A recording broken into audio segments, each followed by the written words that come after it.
네, 오늘 말씀의 제목은 세상 속에서 갈등하는 성도들에게라는 제목입니다. 세상 속에서 갈등하는 성도들에게. 여러분 세상 속에서 어떻게 살아가고 계십니까? 여러분 세상 속에서 갈등하고 계십니까? 전혀 갈등하지 않고 계십니까? 이유는 갈등하는 데도 이유가 있겠고요. 갈등하지 않는 데도 이유가 있을 거예요. 자, 그런데 성도는 세상 속에서 예수의 제자로 살아가는 사람들입니다. 그래서 예수의 제자로 산다는 것은 정체성이 분명하다라는 거예요. 예수님의 제자로서 또 하나님의 거룩한 백성으로서 살아가는 것이죠. 이 땅에 살아가지만 하늘에 속한 자다라고 말할 수 있습니다. 그래서 구원은 오직 예수 그리스도를 믿음으로만 얻는다라고 이 확신 속에서 살아가는 자들이 그리스도인들입니다. 우리 성도는 이렇게 살아가죠. 또 복음으로 세상을 정복해가고 말씀의 다스림을 받아 살아가는 자들이 바로 그리스도인들입니다. 그렇기 때문에 이와 같이 산다는 것은 가치가 다른 세상 속에서 가치가 다른 세상과 마주할 수밖에 없다. 그러니까 이 땅에서 살아가고 있지만, 그러니까 이 세상 속에서 살아가고 있지만 하늘에 속한 자로서 이 세상에서 살아갈 때 우리와 이 성도들과 그리스도인들과 가치가 다른 그 세상과 마주할 수밖에 없다는 것을 우리는 알게 됩니다. 그래서 가치가 다르기 때문에 나타나게 되는 현상은 무엇이냐면 갈등하는 거라는 거예요. 갈등하는 것. 가치가 다르기 때문에, 생각이 다르기 때문에, 정체성이 다르기 때문에 그 나타나는 현상이 갈등이다라는 것인데요. 두 가지 갈등을 생각해 볼 수 있어요. 첫 번째는 내 안에서 하는 갈등이에요. 나 스스로 내 안에서 하는 갈등인데, 왜냐하면 세상적인 방법을 취할 것인가 말 것인가 이런 갈등이 있거든요.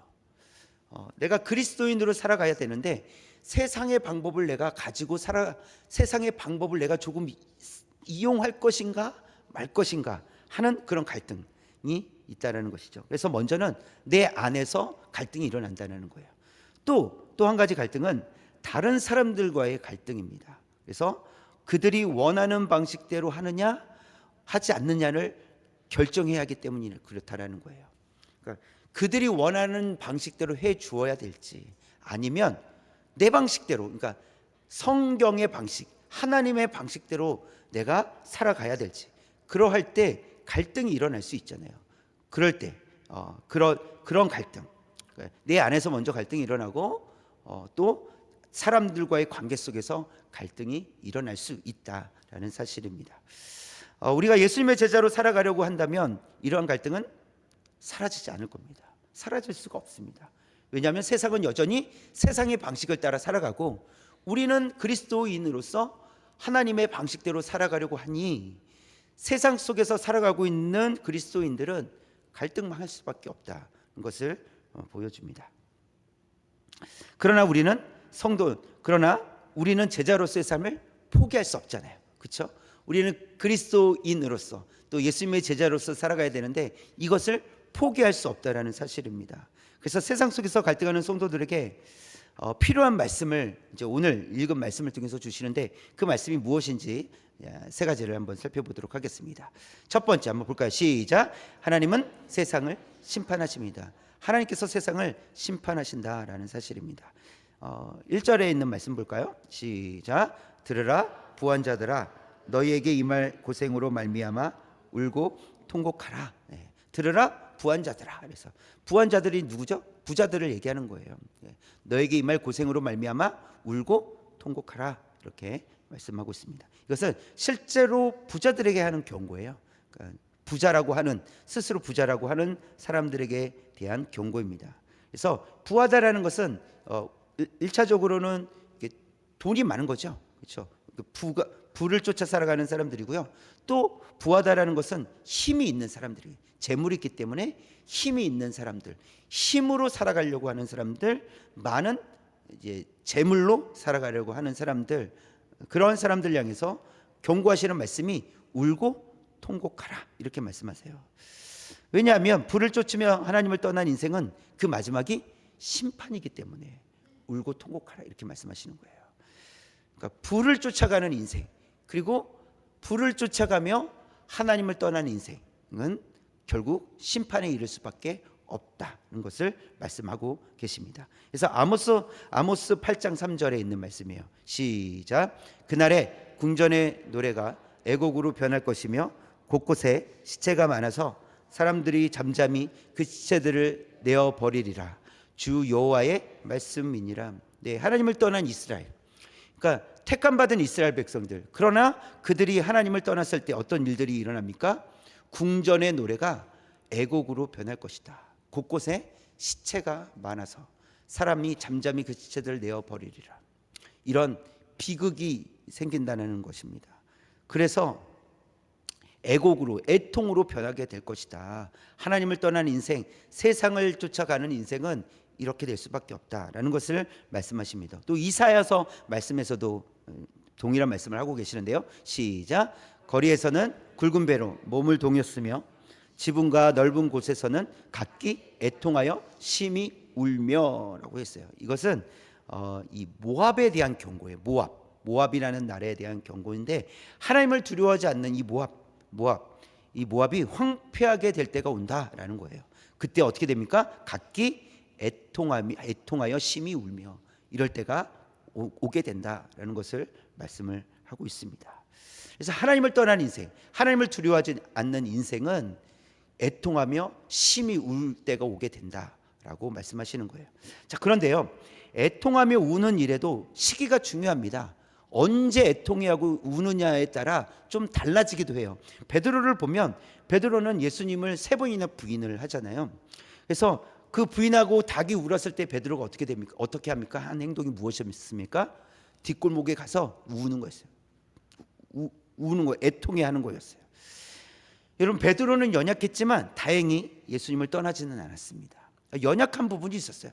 예수님을 부인했거든요. 그런 연약함은 있었지만 떠나지는 않았어요. 베드로는 자신의 죄에 대해서 울고 통곡했습니다. 그리고 베드로의 눈물은 예수님을 향한 열정으로 바뀌게 됩니다. 언제 애곡하고 우느냐가 다르다라는 거예요. 자, 그런데 베드로처럼 죄에 대해서 통곡하지 않은 자들은 그러면 어떻게 될까? 라고 했을 때 마태복음 8장 12절의 말씀에 시작. 그 나라의 본 자손들은 바깥 어두운 데 쫓겨나 거기서 울며 이를 갈게 되리라 라고 했어요. 그 나라의 본 자손들은 이스라엘 백성들을 얘기하고 있는 거예요. 이스라엘 백성들, 말씀을, 하나님의 율법을 받은 자들, 하나님의 택함을 받은 자들, 거룩한 백성 삼아주시겠다는 약속을 받은 자들, 그 본 자손들은 바깥 어두운 데 쫓겨나 거기서 울며 이를 갈게 되리라 이렇게 말씀하시는 거예요. 그러니까 이들은 지금 베드로처럼 즉시로 회개하지 않았다라는 거예요. 울고 죄에 대해서 통곡하지 않은 자들이라는 거예요. 그럼 언제 울며 이를 갈게 됩니까? 심판받은 이후에 울며 이를 갈게 되리라 이렇게 말씀하시는 거예요. 마태복음 22장에도 동일한 말씀을 하고 있어요. 처음부터 시작. 임금이 사환들에게 말하되 그 손발을 묶어 바깥 어두운 데에 내던지라. 거기서 슬피 울며 이를 갈게 되리라 하니라 이렇게 말씀하고 있어요. 지금 울며 이를 간다는 것은 후회한다는 것이 아니에요. 내가 왜 그랬을까? 이런 후회가 아닙니다. 이것은 지옥의 모습이 이렇다는 것을 보여주는 묘사예요. 지옥에선 다 슬피 울며 이를 갈게 된다. 이를 갈게 돼. 여러분, 이를 언제 갑니까? 잘 때 갈죠. 그런 거 말고요. 이를 언제 갑니까? 우리가 이를 간다라고 할 때 어떤 마음일 때 이를 갑니까? 막 분할 때잖아요. 분할 때잖아요. 그러니까 이를 막 간다라기보다는 이를 꽉 깨무는 거죠. 그렇죠? 조금이라도 꽉 깨물어서 움직일 때 거기서 드드 소리 날 거 아니에요. 그러니까 이를 갈게 된다라는 것은 후회한다는 게 아니에요. 내가 왜 여기 와 있나 이러면서 또 나를, 그러니까 자신을 심판한 하나님에 대해서 이를 간다라는 거예요. 그렇게 돌이키지 않는다라는 것이죠. 그렇기 때문에 베드로처럼 실패했지만 예수님을 부인했었지만 그럼에도 불구하고 그것을 뉘우치고 다시 회개한 그 베드로는 하나님 나라를 위해서, 예수 그리스도를 위해서 쓰임 받는 사람이 됩니다. 그러나 돌이키지 않는다면 결국은 심판받은 이후에 슬피 울며 이를 갈게 된다라고 성경은 우리에게 가르쳐 주고 있습니다. 그래서 이와 같이 심판의 날은 반드시 있다라는 거예요. 하나님께서 심판하신다라는 거예요. 심판하시는 날이 있기 때문에 베드로처럼 회개하고 돌아오든지, 그렇지 않을 경우에는 결국은 슬피 울며 이를 갈게 될 날이 있다. 그래서 세상을 쫓아가다가는, 세상을 따라가다가는 이렇게 슬피 울며 이를 갈게 된다라는 것을 말씀해 주고 있습니다. 그래서 왜 세상을 계속 쫓아갑니까? 그것은 심판의 날이 없다라고 생각하기 때문에 그렇다라는 거예요. 그러나 하나님께서 분명하게 말씀하십니다. 심판의 날은 반드시 있다. 심판의 날은 반드시 있고 하나님께서 심판하신다, 이렇게 말씀을 하십니다. 자, 그래서 두 번째 보시면 시작. 세상이 심판받는 이유는 헛된 것을 따르기 때문입니다. 하나님은 세상을 심판하시는데 세상이 심판을 받는 이유가 무엇이냐? 헛된 것을 따라가기 때문이라는 거예요. 헛된 것을 따라가면 심판밖에 없다라는 것을 말씀해 주십니다. 욥기에서 보면 욥이 이런 고백을 해요. 욥기 13장 28절 시작. 나는 썩은 물건의 낡아짐 같으며 좀먹은 의복 같으니이다. 이렇게 자신에 대해서 고백을 하고 있어요. 이것은요, 이런 거예요. 인생에 덧없다. 나의 인생은 참 덧없다. 이것을 고백하는 것인데요. 사실 욥은요, 모든 것을 가져본 사람이에요. 그러니까 많은 것을, 다른 사람에 비해서 정말 많은 것을 가진 사람이었습니다. 또 모든 것을 잃은 사람이었어요. 이걸 다 경험한 사람이에요. 그러면서 그가 하는 말은 인생은 덧없다, 이렇게 결론을 내립니다. 물론 이 욥기 13장에 있는 말씀이 이 결론은 아니지만 욥이 그것을 경험하면서 자신의 인생을 덧없다, 이렇게 평가하고 있다라는 거예요. 여러분, 솔로몬은 어떻습니까? 솔로몬도 전도서 1장 2절에서 이렇게 고백합니다. 시작. 전도자가 이르되 헛되고 헛되며 헛되고 헛되니 모든 것이 헛되도다. 네. 솔로몬도 모든 것을 가져본 사람이에요. 많은 것을 가져본 사람입니다. 그런데 솔로몬의 고백은 무엇입니까? 모든 것이 헛되다라고 고백하는 거예요. 다 가져본 사람이 다 가져본 이후에 고백하는 것이 무엇이냐? 모든 것이 헛되다. 이게 가지면 나에게 뭔가가 이렇게 나를 새롭게 하고 나를 기쁘게 만들고 그럴 것 같지만 솔로몬의 고백은 모든 것이 헛되다라고 그렇게 고백을 한다는 것이죠. 그래서 이것도 인생의 덧없음을 고백하고 있다라는 것입니다. 오늘 말씀에서도 이렇게 말씀하고 있어요. 2절 3절 시작. 너희 재물은 썩었고 너희 옷은 좀 먹었으며 너희 금과 은은 녹이 쓸었으니 이 녹이 너희에게 증거가 되며 불같이 너희 살을 먹으리라. 너희가 말세의 재물을 쌓았도다. 네, 이렇게 붉은 글씨를 보시면 너희 재물은 썩었다. 재물은 썩어질 것이다, 이라는 거예요. 썩어진다라는 거예요. 옷은 좀 먹었으면 아무리 아름답고 화려한 옷일지라도 그 옷 없어진다라는 거예요. 썩어진다라는 거예요. 또 금과 은은 녹이 쓸었으니, 사실 금과 은은 녹이 쓸지 않습니다. 금은 녹이 쓸지 않아요. 특성상 녹이 쓸지 않습니다. 그러나 왜 녹이 쓴다라고 이야기하겠습니까? 다 사라질 것들이라는 거예요. 그런 의미로서 2절하고 3절에서도 솔로몬이 또 욥이 경험했던 그 이야기를 동일하게 하고 있다라는 것입니다. 자, 그러나 불의하게 재물을 모으려고 한다면 결국은 불의하게 재물을 모으려고 하는 사람들은 다른 사람들을 고통스럽게 할 뿐이다 라고 오늘 말씀에서 말씀하고 있는데요. 4절에 보면 시작. 보라, 너희 밭에서 추수한 품꾼에게 주지 아니한 삭이 소리 지르며 그 추수한 자의 우는 소리가 만군의 주의 귀에 들렸느니라. 네. 그러니까 이들은 어떤 자들이냐면 마땅히 주어야 될 것을 주지 않는 자들이에요. 그 주지 않음으로 그들은 하루 먹고 사는 사람들은 그것을 주지 않으면 어떻게 되겠습니까? 하루를 살아갈 수가 없잖아요. 그래서 그들이 울부짖는다라고 그렇게 기록을 하고 있습니다. 6절은요. 시작. 너희는 의인을 정죄하고 죽였으나 그는 너희에게 대항하지 아니하였느니라. 너희들은, 그러니까 부자들을 향해서, 힘 있는 자들을 향해서 얘기하는 거예요. 불의한 자들, 불의하게 재물을 모으려고 하는 자들, 불의한 방법으로 세상 속에 세상의 방법을 가지고 살아가려고 하는 자들, 그들은 의인을 정죄하고 죽였다라는 거예요. 그러나 힘없는 자들은 아무런 대항도 하지 못했다라는 것을 말씀해 주고 있습니다. 이 땅에서 썩어질 것을 쫓아 살아간다면 그 사람은 불의를 행하고 의인을 정죄하고 죽이는 일을 하게 된다는 사실입니다. 세례 요한의 죽음은 이 헤롯의 불의함 때문에 빚어진 결과라는 거예요. 그러니까 헤롯이 불의하게 세례 요한을 죽였다라는 것입니다. 세례 요한은 힘이 없었어요. 그래서 헤롯이 사형 선고를 내렸을 때 세례 요한은 죽을 수밖에 없었습니다. 예수님을 십자가에 못 박으라고 주동한 사람들은 당시 어떤 사람들이었습니까? 종교 지도자들이었어요. 그들의 불의함이 예수님을 못 박았죠. 그러니까 불의함 때문에 자신의 이익을 얻기 위해서, 자신의 이익을 위해서 다른 사람들을 고통스럽게 한다라는 거예요. 그래서 불의한 이득을 취하려고 하는 사람들은 반드시 다른 사람들을 힘들게 하고 아프게 해서 자신이 얻고자 하는 것들을 얻으려고 한다라는 사실입니다. 그래서 5절에서 이와 같은 사람들을 이렇게 표현해 주고 있습니다. 5절 시작. 너희가 땅에서 사치하고 방종하여 살육의 날에 너희 마음을 살찌게 하였도다. 쉬운 성경으로 다시 한번 읽을게요. 시작. 이 땅에서 여러분은 사치스러운 생활과 쾌락을 즐겼으며 마치 도살장에 끌려가기 전에 짐승처럼 자기 배만 채웠습니다. 다른 사람을 돌아보지 않는다는 거예요. 자기 배만 채우는 인생, 그것이 이 세상의 방식을 따라가는, 불의하게 살아가는 자들의 모습이다라는 거예요. 거지 나사로와 부자 이야기를 보면 바로 이 이야기를 해주고 있죠.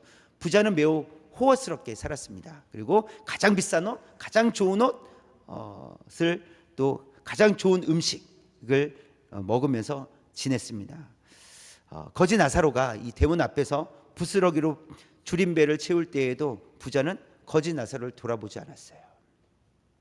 쳐다도 보지 않았습니다. 그리고 자신의 배만 채웠습니다. 그 결과가 어떻게 됐습니까? 이 부자의 끝은 심판이었다는 거예요.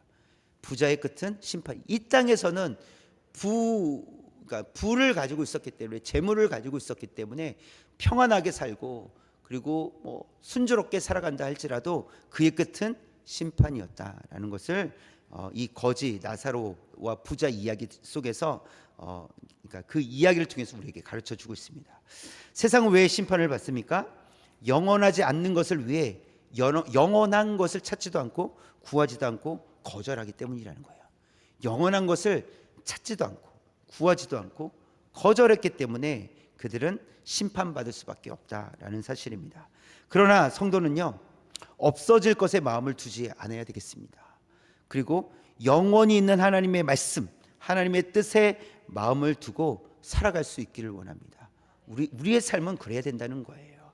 이 땅에서는 불의한 자들, 특별히 이 세상의 가치를 따라, 이 세상의 방식을 따라 살아가려고 하는 사람들은 영원하지 않는 것을 차지하려고 싸우고 다투고 그것을 얻으려고 하지만, 우리 그리스도인들은, 우리 성도들은 영원한 것을 얻기 위하여 살아갈 수 있기를 원합니다. 그 영원한 것 하나님의 말씀이고 하나님의 뜻이라는 거예요. 하나님의 말씀대로, 하나님의 뜻대로 살아갈 때 우리가 영원한 하나님 나라를 더욱 소망하며 살아가게 될 줄 믿습니다. 자, 세 번째 볼까요? 세 번째 시작. 세상 속에서 갈등할 수밖에 없는 성도들은 하나님께 부르짖어야 합니다. 네. 그래서 하나님 세상을 심판하시는데, 그래서 세상이 심판받는 이유가 헛된 것을 따라가는 것이라고 말씀을 드렸습니다.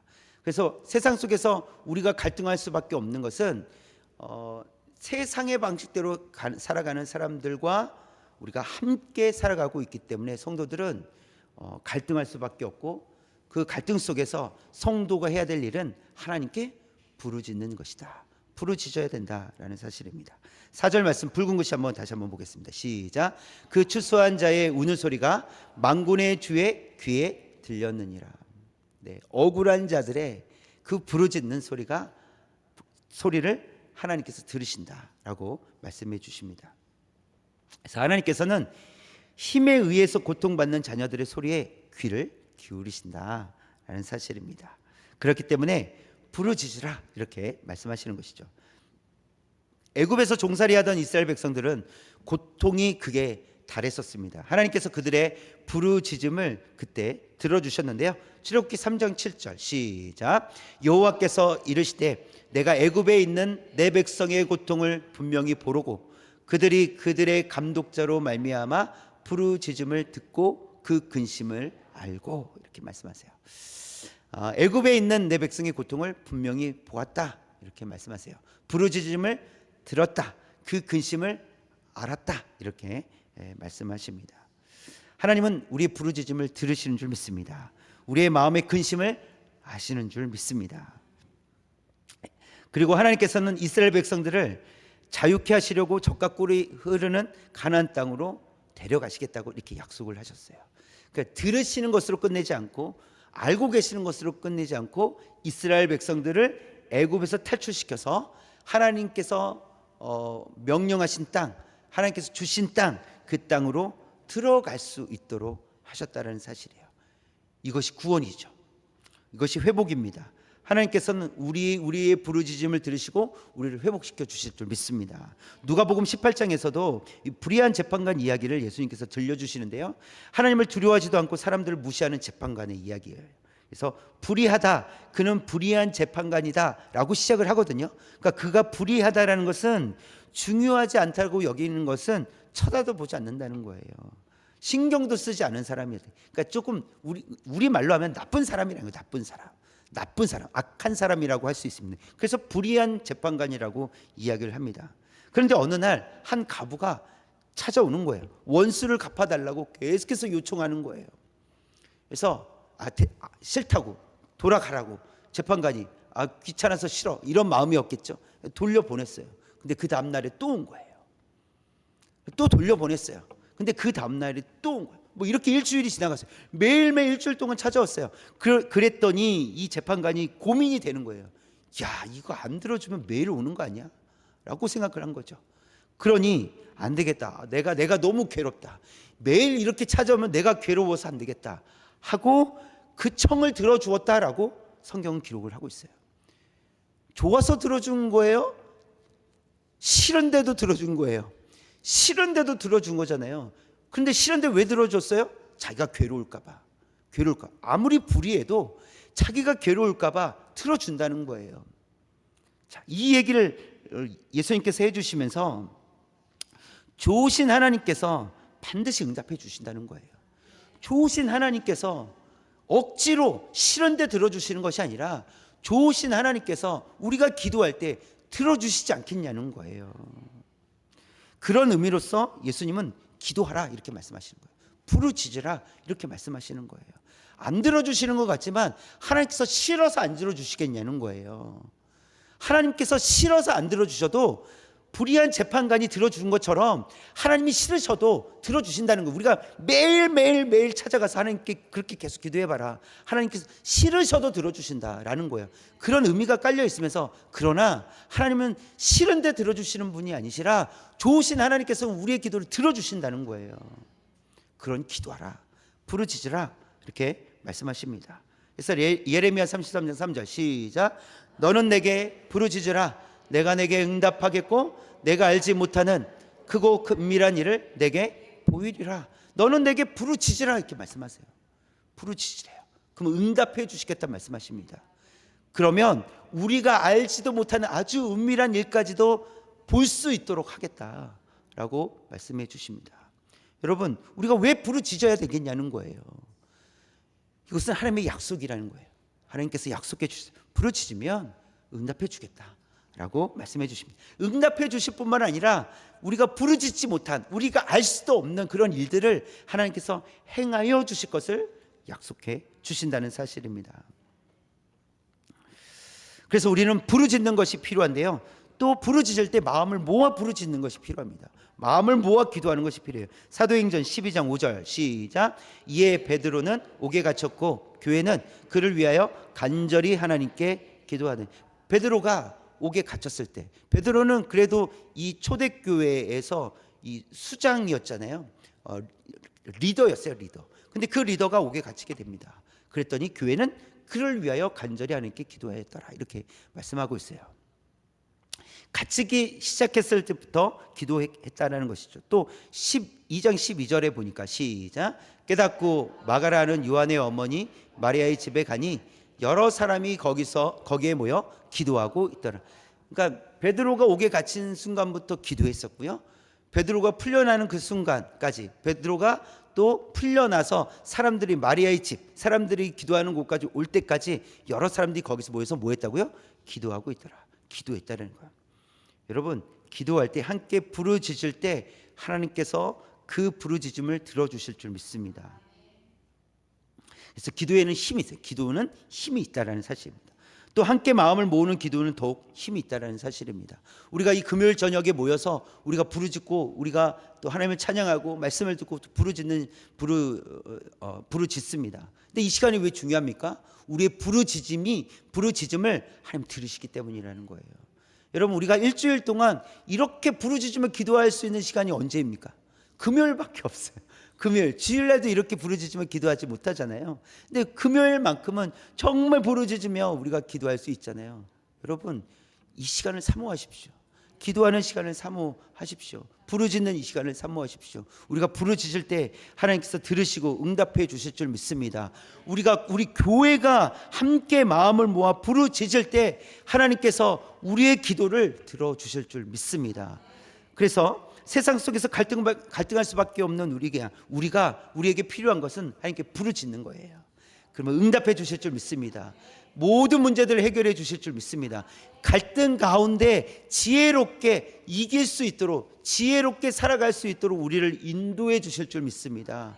그런 마음, 하나님께서 반드시 우리의 기도를 들으시고 응답해 주시고 회복시켜 주실 그 믿음을 가지고 부르짖는 저와 여러분 되시기를 주님의 이름으로 축원합니다.